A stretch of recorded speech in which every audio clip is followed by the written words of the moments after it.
we got to talk all about what it took to grab the crown at Miss Continental, honey. I mean, and like you said just a minute ago, that no one knew Miss Continental. If you don't know Miss Continental, you need to get into it. Know your history. Because there's so much to appreciate and love. Tell me about how you first became aware of it and the beginnings of that whole process. Yeah, let's see. I remember when I first started doing drag, my drag mother, she had talked, like, Hawaii was very into Miss Continental. Like, the drag scene knew all the formers, and they had, like, this, like, fascination with, you know, just beautiful drag. It was just like a beauty pageant, talent, evening gown, swimsuit, question answer. You have to be talented, look presentable. You don't have to be beautiful. You just know how to present yourself in the best way you can, and you have to have something to say. So that's pretty much probably the things you probably need in life. You know, so pageants were always just something that loved to shape me and kind of like give me a I guess like a goal or like a focus on. So I really was drawn to it, and I loved like the beauty and I loved the competition. So I decided to run Miss Hawaii Continental when they had a prelim, and I surprisingly won. I was 21 years old. No one really knew who I was in Hawaii, so it was pretty kind of like, oh, the little underdog won. Went to Miss Continental that year in 2005. And I got 5th place out of like 30-something contestants, which was pretty amazing for, it wasn't very normal for someone who just started to place so high. Yeah, exactly, because that's a extremely competitive group.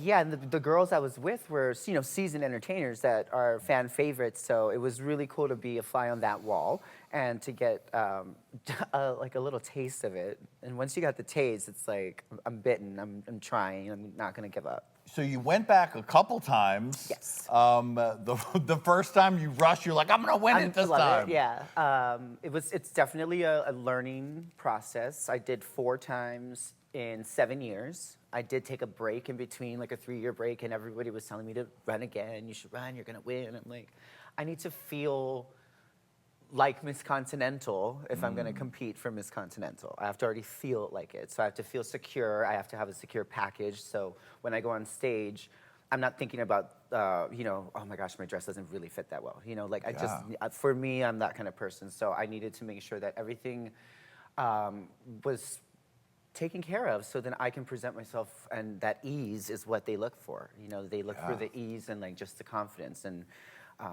there's always that magic in that girl that wins, you know, that night.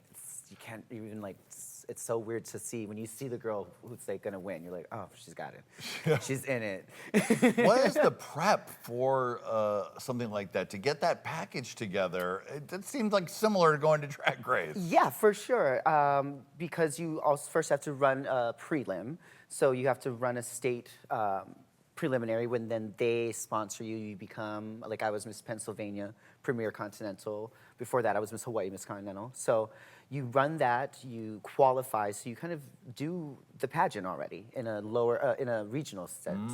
Then you go to the nationals and you compete the first night. It's like a cattle call, swimsuit, evening gown, talent. And they pick the top 12 of that for the next night. And then it gets a little more intense and a little more, you know, nitpicky.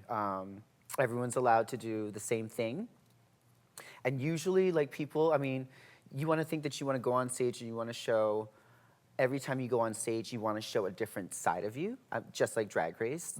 They get to see you this once, you know, a few times, make it memorable. So you want to give variety. Girls change their gowns first and second night. You know, you change your swimsuits, you change hair. Some say change talent. It's literally a card game. You have to really, it's all about how to really play these numbers in your favor. You gotta know what you also have to know yourself. You have to know what you like, what you don't like, what like feels true to you, because if you're trying to do some other girl's talent, it's just not gonna work. You know, they need to know what makes you special. And this is for like everything. I'm sure for Drag Race too. They wanna see, you know, there's already a Roxy Andrews. There's already a Detox. Like, what makes you special? Why do we want to watch you?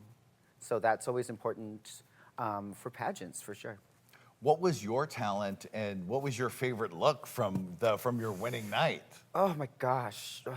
The gown was like incredible. It was a silver liquid beaded gown. It weighed like 20 pounds. Wow. It was gorgeous. I had 100 foxtails wrapped around me. I don't know if I would necessarily do that nowadays. Right. Sorry, PETA.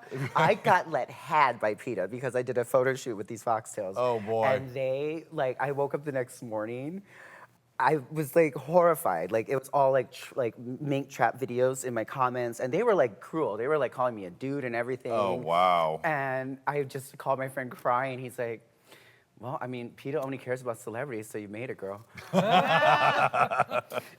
It'll be faux fur from now on from Miss Sasha Colby. Yes, faux fur, faux leather, yes. So when you won, you joined a ranks of some very impressive winners that we all know. Miss Candace Kane, Roxy Andrews won Continental Plus, Naisha Lopez, Brooklyn Heights.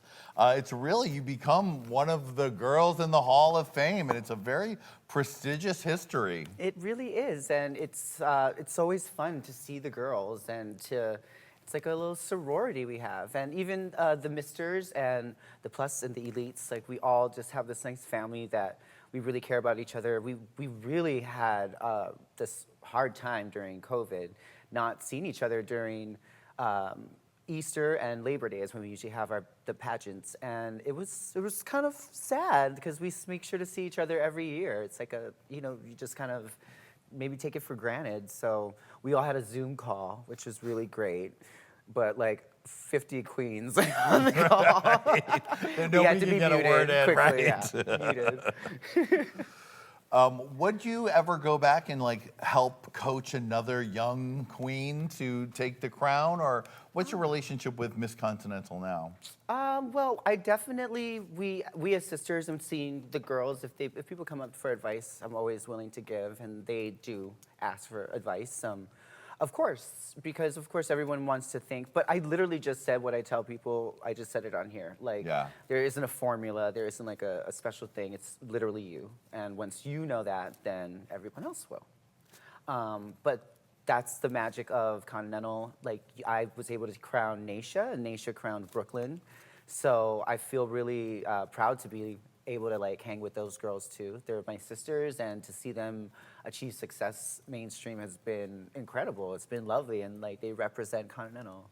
And now we have a picture of you on your winning nights. Your beauty, there she is. She is. Honey, the doll. Is that dress you're talking about that weighed 20 pounds? Oh no! But that was a pretty dress. That was a good one. Yeah, it was. Yeah. The crown was great. Now, after you've done so much, you made it through so many different preliminaries and all of it. You wake up the next morning. What does that next morning feel like? I was so hungry. I was starving. I was cranky. I was literally eating tuna and a boiled egg, running, and I just, for some reason, just thought, like, gotta get into pageant mode. But it was more so like getting your mind in check.